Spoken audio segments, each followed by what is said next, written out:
bonjour à tous et rebonjour à ceux qui étaient présents ce matin. Euh, voilà, ma contribution s'inscrit dans la littérature et la musique. Donc, je propose une approche intersémiotique. Bien sûr, je reste toujours prudente, comme l'a dit Monsieur Meliani ce matin, sur ces appellations et sur ces sortes de similitudes et de chercher de transposer et de plaquer, etc. Sauf que, bon, dans mon travail, j'ai essayé réellement d'expliquer comment, sur le plan structural, on a trouvé des similitudes ou une sorte de migration de certains traits formels, surtout concernant le temps de la musique, avec l'écriture de Rachid Boujdra. Donc, on a tenté d'expliquer comment le temps comme point commun, et c'est le temps qui est partagé avec toute vie organique, pourquoi ne pas dire entre la littérature et la musique, et voir comment cette question est traitée, comment ces liens sont expliqués ou sont vus, sont détectés dans l'écriture de Rachid Boujdra. Je tiens avant cela je tiens à préciser que les études sur la musique et la littérature ont déjà été faites, ont déjà été exposées, déjà depuis les années 1999 avec Française Escale. J'ai repris, il y a aussi d'autres études plus récentes qui datent des années 2000, 2010, 2008, etc., sur la littérature et la musique. Je cite Timothée Picard de Rennes 2. Donc, ma tentative n'est pas la première, sauf que dans un texte algérien, je pense avoir été assez ambitieuse pour tenter ce terrain, surtout avec Rachid Boujdra. Pourquoi Rachid Boujdra? Parce que parmi les auteurs algériens post-indépendance, c'est lui qui surtout proclame à chaque fois, moi j'essaye de moderniser ma technique, je suis plutôt motivée par le mécanisme, la structure, je prends comme prétexte le thème pour développer des techniques structurales. Donc, voilà, je me suis dit, pourquoi ne pas tenter, pas plaquer, mais tenter avec une lecture minutieuse de voir comment ça se passe, comment sont les procédés formels dans son écriture. Sachant que j'ai déjà fait des études j'ai tenté une étude avec Proust et la musique, avec aussi le compositeur allemand Hoffmann. Donc, j'ai essayé en même temps de dégager les similitudes compositionnelles que pourraient renvoyer les structures musicales, que pourraient être comme modèle pour un texte littéraire. Voilà. Donc, sans tarder, je voulais juste vous donner un aperçu de ce qui m'a motivée, des questionnements que je me suis moi-même posés. Et j'ai essayé de tenter de répondre à ces questionnements, ces liens entre la musique et la littérature, comment elles sont vues, comment elles sont traitées dans le texte de Rachid Boujdra, à savoir des figuiers de barbarie. Je vais prendre comme modèle musical la forme cyclique de la sonate. Forme cyclique de la sonate que je vais expliquer après, et voir comment se manifestent les traits structurels et compositionnels formels dans les écrits qu'on peut lire, où on peut voir les symptômes de cette forme cyclique dans la mémoire cyclique du souvenir dans le temps, chez Boujdra. Parce que lui, il n'a pas seulement opté pour des techniques comme ça, au détriment de son sujet, même s'il le prend comme prétexte. Mais le sujet, il est là. il prend son sujet de l'histoire, de la guerre de l'Algérie, de sa vie après la guerre, de ses souvenirs après la guerre, pour développer une certaine temporalité qui est plus ou moins complexe. Partant dans les figures de barbarie, partant d'une heure de rencontre avec son ami de guerre, et pendant le vol d'une heure entre Constantine et Alger, il a évoqué tant et tant et tant de souvenirs. Nous allons voir comment ces souvenirs, cet aller-retour dans le temps, et dans un laps de temps bien déterminé, bien limité, qui est 1 heure de voyage, il a trouvé le temps de vraiment disloquer le temps historique parce qu'il raconte l'histoire de l'Algérie, il raconte la guerre algérienne. Il a trouvé quand même le moyen d'éclater ce temps, de le manier, de le malmener, je dirais, de le superposer sous forme circulaire, comme la forme circulaire de la musique. Alors, donc, l'objectif, je reviens quelque peu aux objectifs de mon étude, c'est interroger les différentes distorsions que le romancier fait inévitablement subir à l'ordre chronologique, ordinairement envisagé de manière linéaire. Donc, nous allons essayer d'expliquer les diverses indications chronologiques marquant la progression de la dièse, ainsi que les principaux repères temporels.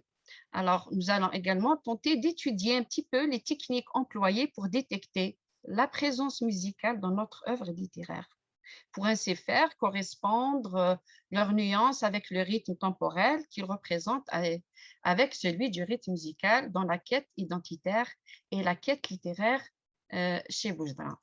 Pour cela, donc, nous allons tenter d'étudier comparativement les structures musicales et les structures romanesques sans entrer dans les détails des structures musicales. Nous allons juste donner des modèles de techniques, de formes cycliques et essayer de les repérer dans la structure romanesque pour un petit peu analyser les structures complexes des énoncés du texte boujdarien. Donc, ces structures qui sont l'outil d'une poétique qui renvoient à une perception de forme musicale de la littérature. Nous allons revenir et nous baser en littérature sur les travaux de Paul Ricoeur sur le temps, dans le récit et fiction. Bien sûr, je reviens à Françoise Escale et Timothy Picard pour un petit peu leur emprunter leurs réflexions et étayer les miennes. Donc, pour cela, je vais expliquer un petit peu le lien entre le récit et la musique, la sémiotique et la musique, la forme musicale et la forme littéraire, pour arriver à la forme cyclique du temps, parce que après tout, dans cette comparaison, je vais me concentrer sur l'importance du temps dans le texte littéraire de Boujdara. Et pour finir, je vais vous exposer quelques passages du temps affolé chez Rachid Boujdara. Alors, dans le récit et musique, je reprends l'expression modèle et musique, la musique comme modèle, comme propose Timothy Picard. Je cite, « C'est un moyen de faire reposer la création littéraire sur une vision du monde dont le socle esthétique, politique et métaphysique a pour dominateur commun et pour outil herméneutique principal qui est la musique. » Donc, et dans la mesure où elle rencontre celle proposée par Paul Ricoeur entre les deux étapes de ce qu'il nomme mémésis. Soit les deux niveaux de configuration du temps dans le récit et fiction. Alors, je tiens à préciser que notre étude est purement littéraire et non musicologique. Je vais juste prendre un modèle. Donc, Françoise Escale adopte une approche mêlant théorisation et analyse d'exemples, où on trouve que la musique peut, par la fascination qu'exerce son interdétermination sémiotique, elle peut conduire l'écrivain à donner la priorité à l'aspect formel et notamment à l'architecturalisation du texte et donc à rechercher les effets de musicalisation du langage. On peut enfin, selon toujours Françoise Escale, intervenir dans la littérature conformant schème compositionnel situé. Je passe maintenant à expliquer un petit peu la migration des procédés et des structures musicaux vers la littérature, qui appelle à l'approche intersémiotique. C'est l'approche qui n'est pas tout à fait nouvelle dans le domaine, dans tout le domaine littéraire, mais du moins dans le domaine en Algérie, dans les approches qu'on ne pourrions proposer à nos étudiants, pourrait être une nouvelle approche intersémiotique où les étudiants pourraient quand même s'approfondir et essayer de distinguer et d'essayer de voir les traits significatifs entre deux arts parallèles. Comme mes collègues m'ont précédé, ils ont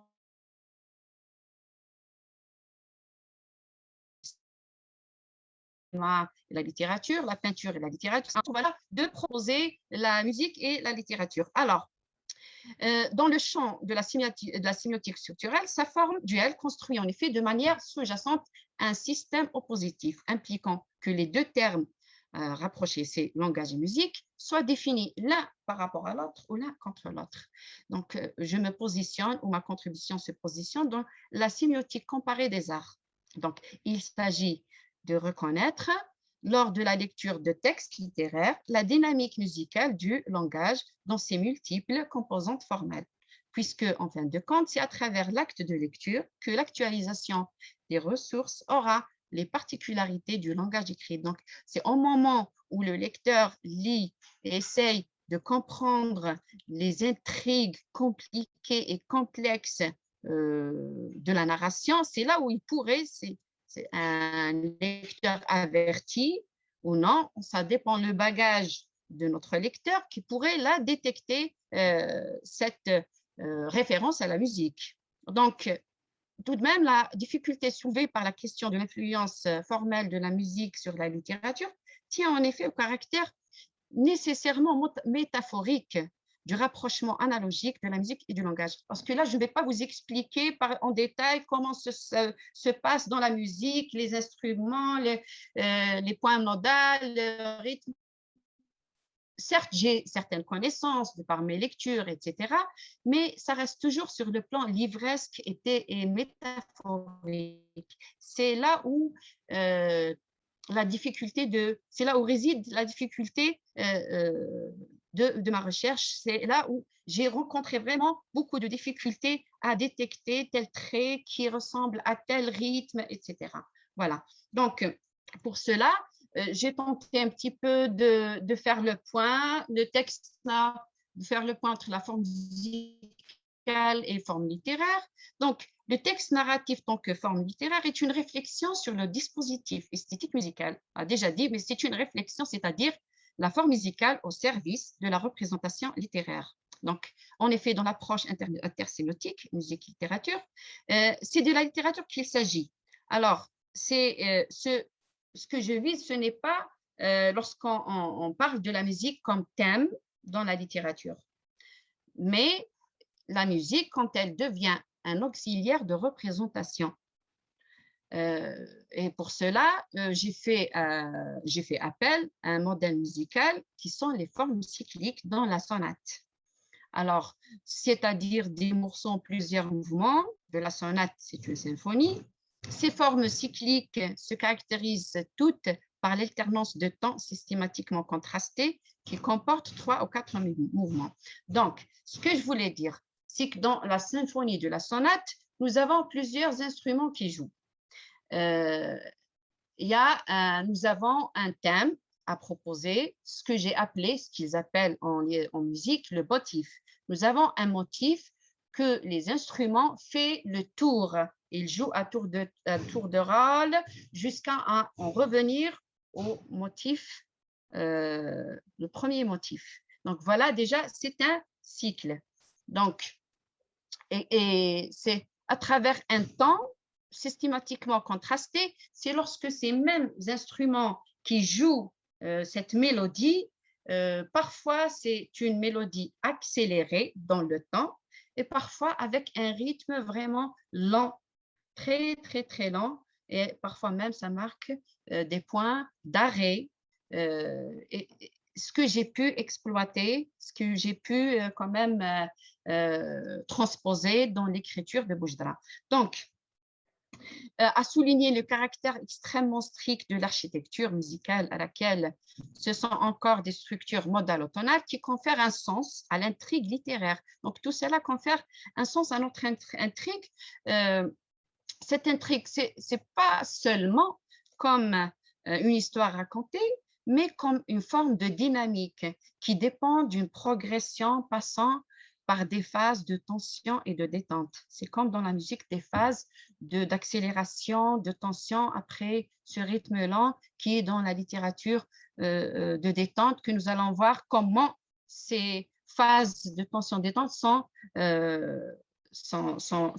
manifestent dans le texte. Alors, la fonction interactionnelle de l'intrigue et la dynamique de son actualisation par un interprète, elle permet aujourd'hui de repenser dans des temps nouveaux ses rapports avec la forme musicale.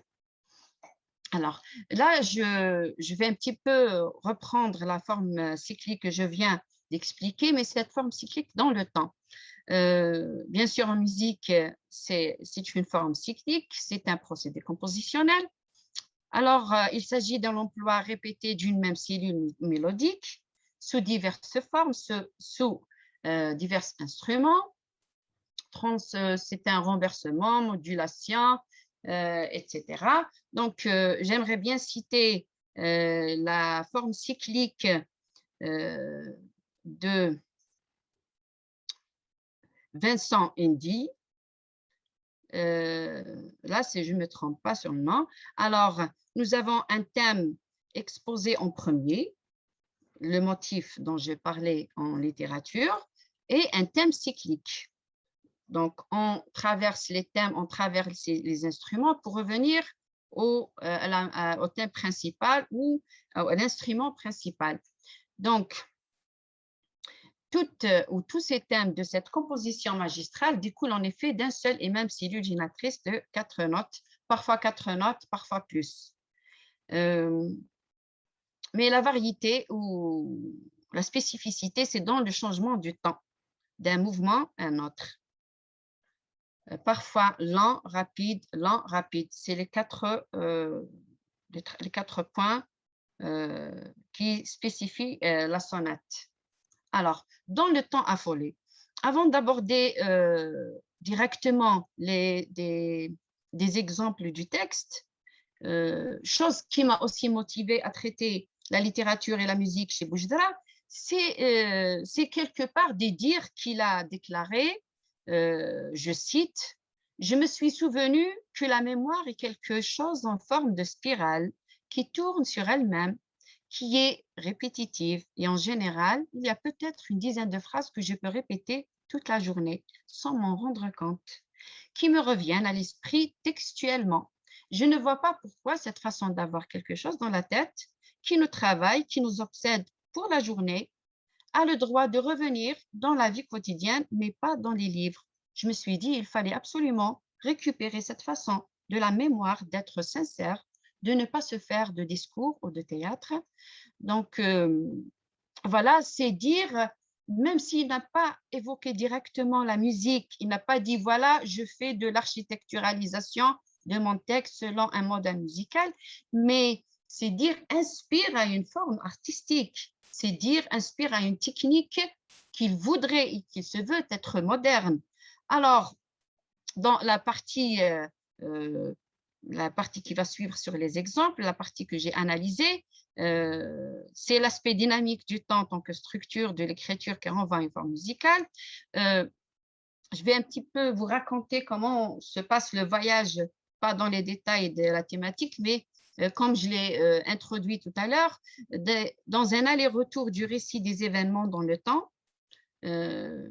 C'est Rachid, c'est son ami Omar, installés, se rencontrent à l'aéroport. Après, ils sont installés dans l'avion.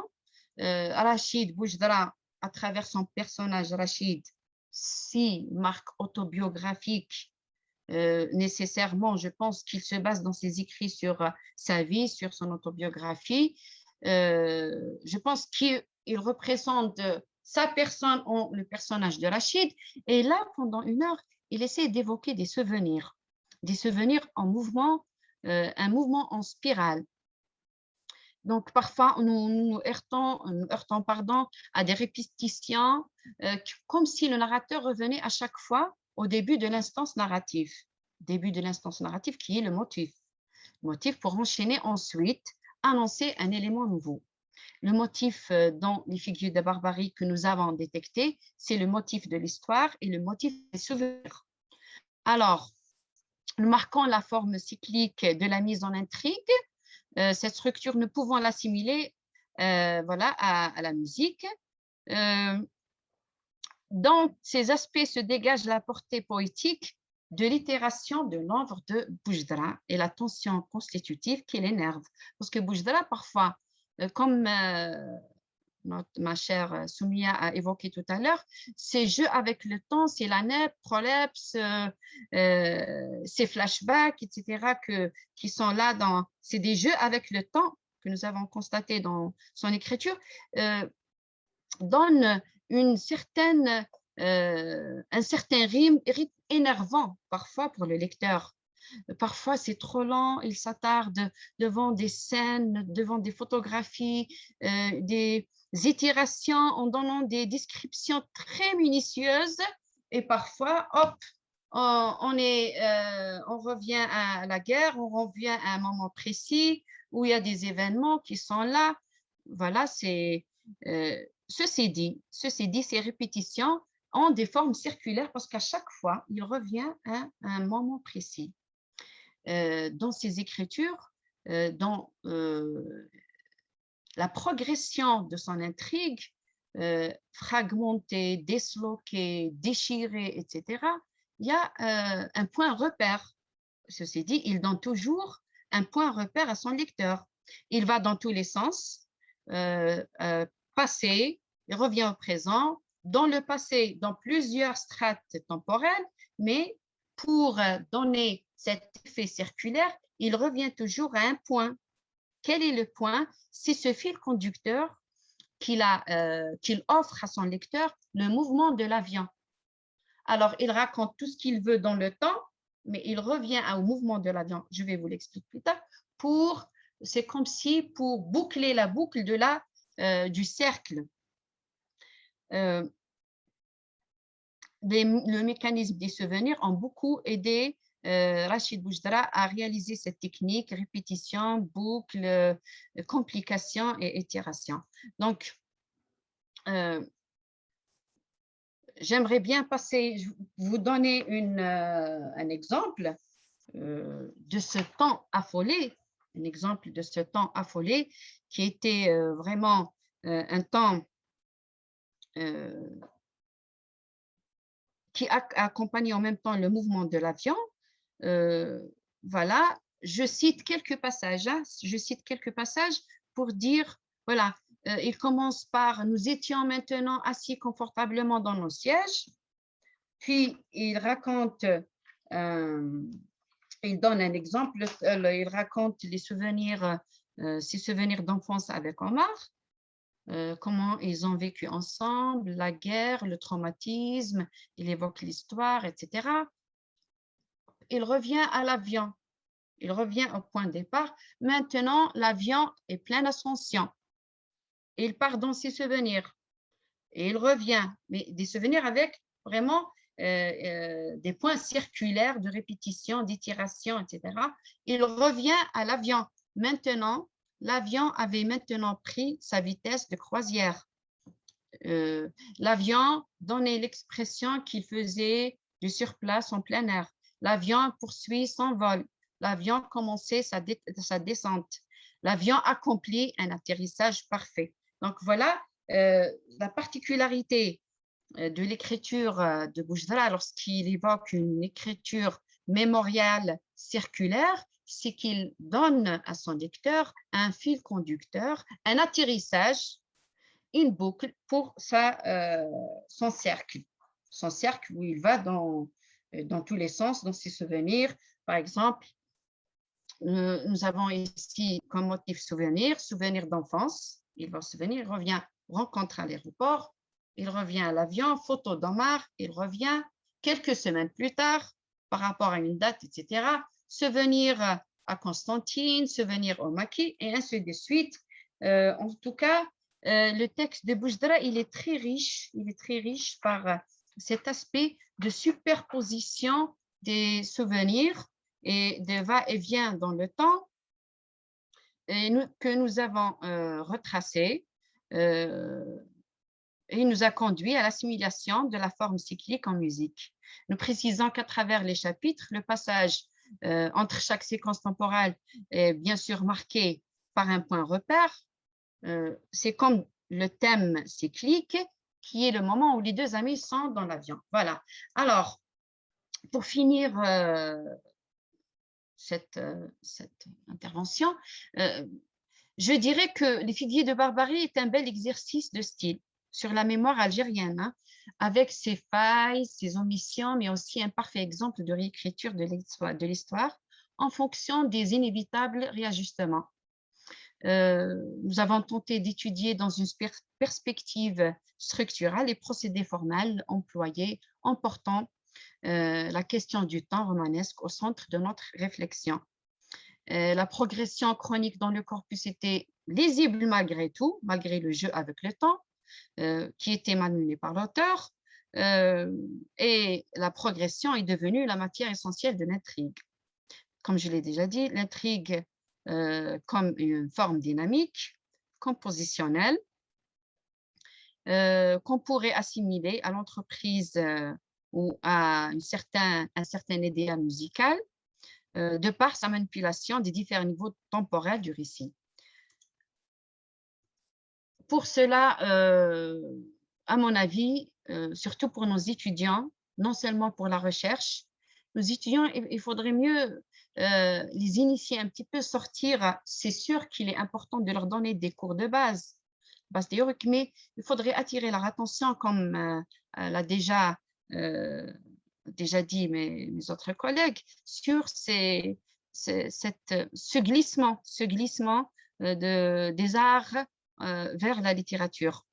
Donc, sur le plan aussi de la recherche scientifique, la forme musicale pourrait, ou elle est déjà, pourrait être un idéal important pour la construction du texte littéraire, et ce prototype semble ouvrir la voie vers une universalisation de l'approche intersémiotique. Nous proposons une ouverture possible vers d'autres formes d'expression artistique, comme mes collègues l'ont déjà fait. L'interprétation des arts représente une tendance générale de nos jours, et merci de votre attention.